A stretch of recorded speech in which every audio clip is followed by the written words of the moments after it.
এখনও একই কাজে নারীরা পুরুষের চেয়ে কম মজুরি পান।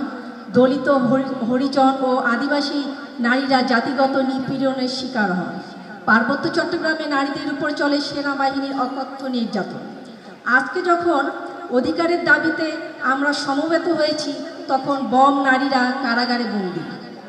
বাংলাদেশের শতকরা 96% নারী আজও ভূমির মালিকানা থেকে বঞ্চিত। এশিয়ায় বাল্যবিবাহের শীর্ষে রয়েছে বাংলাদেশ। স্বামী বা সঙ্গীর হাতে নির্যাতনের ঘটনায় বাংলাদেশ বিশ্বের চতুর্থ। প্রতিনিয়ত নারীরা বৈবাহিক ধর্ষণের শিকার হচ্ছেন। ধর্ষণ, সংঘবদ্ধ ধর্ষণ, ধর্ষণের পরে হত্যা, যৌতুকের জন্য হত্যা, আত্মহত্যায় প্ররোচনা আর যৌন নিপীড়নের মতো গুরুতর অপরাধের মামলায় 97% ক্ষেত্রেই কোনো বিচার হয় না। অভিন্ন পারিবারিক আইন না থাকায় এই প্রতিষ্ঠানটি প্রাতিষ্ঠানিক ত্রুটি বা জটিলতার কারণে সম্পত্তি, বিবাহ বিচ্ছেদ ও বিচ্ছেদের পর সন্তানের অভিভাবকত্ব পাবার অধিকার থেকে বহু নারী বঞ্চিত।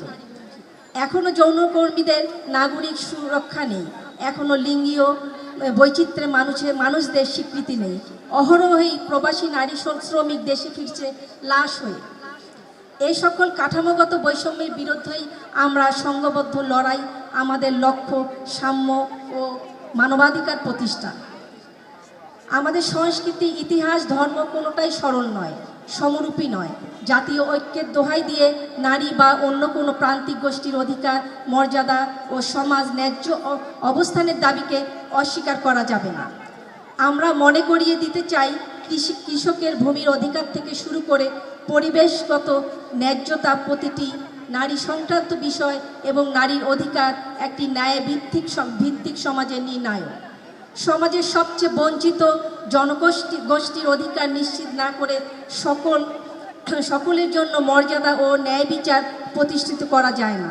অন্তর্বর্তী সরকার ও ভবিষ্যতের যে কোনো সরকারকে আমরা মনে করিয়ে দিতে চাই, নারী শ্রমিক, জাতিগত, ধর্মীয়, ভাষাগত, সংখ্যালঘু, হিজড়া ও লিঙ্গীয় বৈচিত্র্যপূর্ণ পরিচয়ের নাগরিকের রাজনৈতিক, ব্যক্তিগত ও অর্থনৈতিক স্বাধীনতা কোনো শর্তাধীন হতে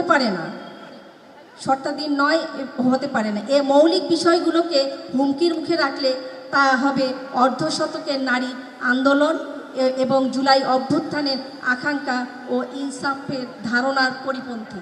গ্লিটারের টুইন লেমন ও অ্যান্টিব্যাকটেরিয়াল ফর্মুলা বাসনকে চকচকে জীবাণুমুক্ত করে আমাদের দেয় গ্লিটার গ্যারান্টি। সহযোদ্ধাগণ, আমাদের লড়াই শ্রমিকের ন্যায্য মজুরি, ছুটির অধিকার, নিরাপদ কর্মপরিবেশ ও সংগঠনের অধিকার নিশ্চিত করার লড়াই।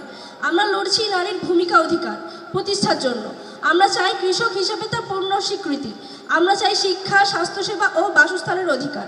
চাই যৌন ও প্রযোজন ক্ষেত্রে নিজের সিদ্ধান্ত নিজে নেওয়ার অধিকার, গোপনীয়তার অধিকার, রাজনীতি ও রাষ্ট্রিক বিচারিক প্রক্রিয়ায় নির্ভয়ে অংশ নেওয়ার অধিকার, নিপীড়িত নারীর বিচার পাওয়ার মর্যাদাপূর্ণ জীবনযাপন ও সামাজিক নিরাপত্তার অধিকার। আমাদের লক্ষ্য সম্পত্তিতে নারীর অধিকার ও সব অর্থে আত্মনিয়ন্ত্রণের অধিকার। আমরা লড়েছি প্রতিবন্ধী ও দেশের সকল প্রান্তিক জনগোষ্ঠীর অধিকার প্রতিষ্ঠার লক্ষ্যে। আমাদের লড়াই পরিবেশ ধ্বংসের বিরুদ্ধে, বিচারহীনতার বিরুদ্ধে, জনগণের গণতান্ত্রিক অধিকার খর্বের বিরুদ্ধে। উল্লেখিত মৌলিক নীতিগুলোর অধিকাংশ নারী বিষয়ক সংস্থার কমিশন উপস্থাপন করেছে। ফলে এই কমিশন বিলুপ্ত করার উদ্দেশ্যে পরিকল্পিত ও কুৎসিত প্রচারাভিযান অত্যন্ত উদ্বেগজনক। সেই সঙ্গে সরকার গঠিত কমিশনের সদস্যদের উপর আক্রমণের প্রতিক্রিয়ায় সরকারের নিকৃষ্টতা স্পষ্ট বার্তা দেয় যে আমাদের সম্মিলিত অধিকারের একেবারে মৌলিক দাবিগুলো ভয়ভীতি ও হুমকির মাধ্যমে দমন করা হবে। আমরা দেখেছি ঘৃণা ও বিদ্বেষের রাজনীতি, হুমকি, সংঘবদ্ধতা, সহিষ্ণুতা অবাধে চলছে। আমাদের ন্যায্য দাবিকে দমন করার চেষ্টা চলছে। আমরা জানতে চাই সরকার কাকে তোষণ করার চেষ্টা করছে। সংখ্যাগরিষ্ঠদের যে উগ্র জাতীয়বাদ ও চরমপন্থা দুর্বলতাকে পিষে মারে এবং ন্যায়ভিত্তিক সমাজের সম্ভাবনাকে ভয় পায়, সেই অংশটিকে গণতন্ত্র ও সংস্কারের নামে যে প্রহসন কেবল বৈষম্যমূলক ব্যবস্থাকে অক্ষুণ্ণ রাখতে চায়, তাকে এসব আমরা চলতে দেব না।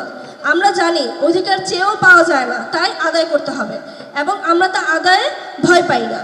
আমরা দাবি জানাচ্ছি অন্তর্বর্তী সরকারকে তার সাংবিধানিক দায়িত্ব পালন করতে হবে।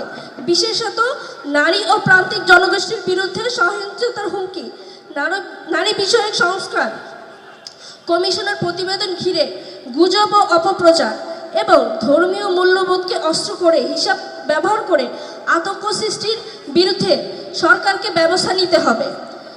যারা আমাদের সমর্থন চায়, নির্বাচনী অঙ্গীকারের মাধ্যমে হোক বা সংস্কারের প্রতিশ্রুতি দিয়ে হোক, তাদের স্পষ্ট করতে হবে নারী, শ্রমিক, জাতিগত, ধর্মীয়, ভাষাগত ও লিঙ্গীয় সংখ্যালঘুদের অধিকার এবং এইসব অবস্থান।